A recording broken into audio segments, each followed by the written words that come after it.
How's it going, all my WWE fans? Today we are back with 2 Ups, 2 Downs podcast, and I know I gotta get the cover fixed on this damn thing. It is no longer SmackDown podcast, it is 2 Ups, 2 Downs podcast. And today we will be discussing last night's episode of Monday Night Live, last night's episode of Tuesday Night SmackDown. Yeah, I've been so busy lately, got my shows mixed up there. Alright, so, before we discuss the matches, I want to just throw out the fact that there really wasn't very many matches, it seemed like. If anything, there was actually only 4 matches that I wrote down, but I wrote down a 5th match just to make it fit, because looking back on our notes,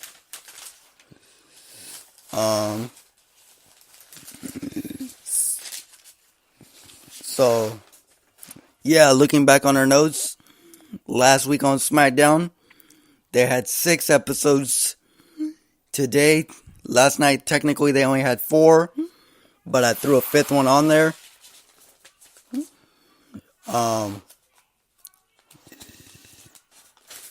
Because, well, in my opinion, it counts as a match. Either way, any way you want to look at it. Anyways, match number 1 on the list, Naomi versus Lana dance-off.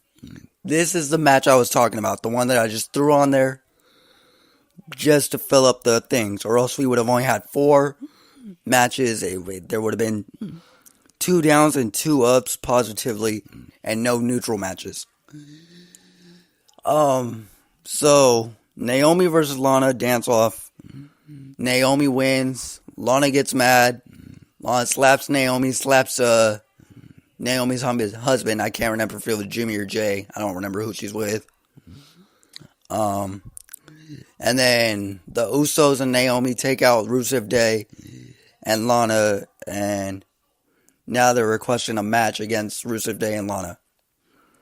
Match number 2, Ty Dillinger versus Shinsuke Nakamura.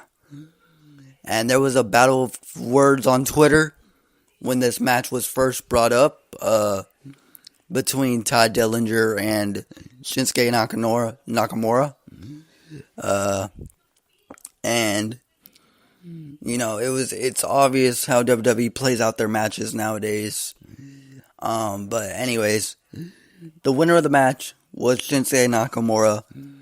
But not only was he a winner, he tried to send a message to AJ Styles at the end of the match by counting out Ty Dillinger for the 10 count, which is going to be the rules at Money in the Bank when they go one-on-one, AJ Styles versus Shinsuke Nakamura in a last man standing match. Who do you think is going to win that match? Who do you think? You think they're going to have AJ still be champion, or do you think they're going to give Shinsuke Nakamura a chance? Match number 3, New Day versus The Miz and The Bar. The New Day picked up a hard-fought victory with the 1-2-3 pin. That was a very back-and-forth match. Both teams put up one hell of a fight. I will give them that. But we're going to move on to match number 4. Asuka versus Mandy Rose. Asuka won, obviously. But before the match even took place, Sonya Deville had attacked Asuka as she was coming down from the ramp. Hit her in the back of the head. And then just kind of left after that. Just, one quick hit, try to get the upper hand for Mandy Rose. And then Asuka got in the ring and basically, took a little beating in the first minute or 2, which is normal. She's, you're not going to be back on wobbly, like, you're not going to be back up and ready to go after getting smacked in the back of the head like that. But anyways, picked up the 1-2-3 no, it wasn't even a 1-2-3 victory. It was a tap-out victory by Asuka. She ended up getting the Asuka lock on. And Mandy Rose tapped out. Asuka won. Carmella came in the ring. And it was just a stare down. Simple stare down. No punches were thrown. No kicks were thrown. No armbar. No Oscar lock. Just a simple champion versus challenger stare down. I think Asuka might win Money in the Bank. She might win the championship. I'm not sure. Match number 5. Alright, so match number 5. Before I get into match number 5, we're going to talk about earlier in the day. Earlier in the night. So earlier in the night, there was some controversy between Samoa Joe and Daniel Bryan. Samoa Joe said some stuff about Daniel Bryan's kid and wife. Which, that's kind of low-key trash on WWE's part. Like, I'm not gonna lie, that's something I don't really like. When WWE brings in personal family into the storyline.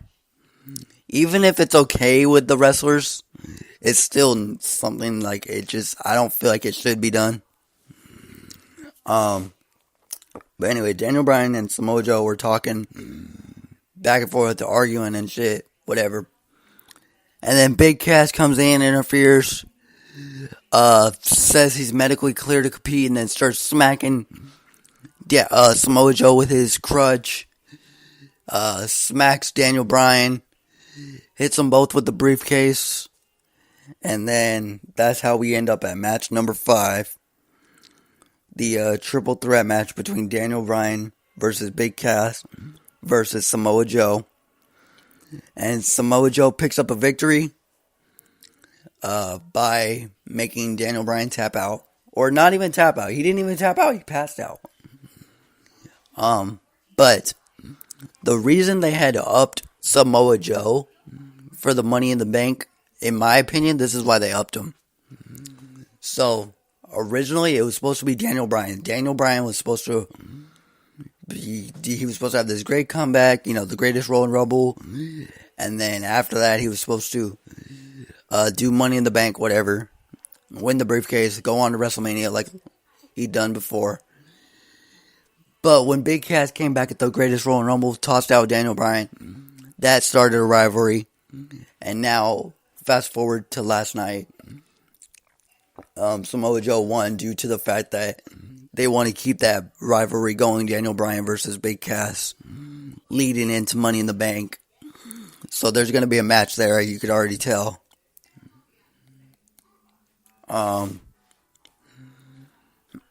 Anyways, my 2 ups for last night's show. My 2 ups would be the New Day versus The Miz in the Bar. I'll give that a thumbs up. And then Daniel Bryan versus Big Cass versus Samoa Joe, I will give that a thumbs up. Because those, that last match has a storyline built up into it. The ones I'm going to give a thumbs down to, once again, alright, I've been doing this a lot lately, but they're not helping the women's division. They're not. They're making it worse. I'm going to give a thumbs down to the dance-off, Lana versus Naomi. That was pointless. Wasted a fucking slot on the show, which could have been filled with just an exhibition type match, just a random match thrown in there. And then match number 4, Asuka versus Mandy Rose. There was nothing came out of that for me. So I'm giving both those women things, the dance off and the match, a thumbs down. The time of era where I'd be giving women thumbs up would be Trish Stratus versus Lita, Jazz versus Trish Stratus. Who else was there? Tori Wilson days, all those women, Mickie James when she first appeared. Back when it was like, women actually did some good shit. And then, they got soft for some reason. And now they're trying to build it back up. But if you really look at it, you know, Trish Stratus and Lita have already done street fights. They've already done the strap matches. They've already done the pole matches. They've already, you know, they've already done all this stuff. I mean, yeah, the women are finally doing Money in the Bank matches, and they're finally doing Hell in a Cell matches. But the women have done ladder matches. It's not like it's not a brand new thing. They're trying to outdo the old WWE with the divas and stuff, which I don't ever see that happening. But anyway, so my 2-ups once again is Daniel Bryan versus Big Cass versus Samoa Joe. That's an up. And then New Day versus The Miz and The Bar. That's an up. And then my 2 downs are Naomi versus Lana in the dance-off. And Asuka versus Mandy Rose. Those are my 2 downs. Now, I will be doing 2 episodes today. Only because we need to discuss this. This is you'll just... It's about Enzo Amore. That's all I'm going to say. Anyways, we're going to do that on the next episode coming up right now. So, with that being said, thank you for tuning in. And leave your comments in the chats. Whatever the fuck. What matches you liked of that night. What matches you want to see. And who do you think's going to win Money in the Bank briefcase for the men's and women's. And we out.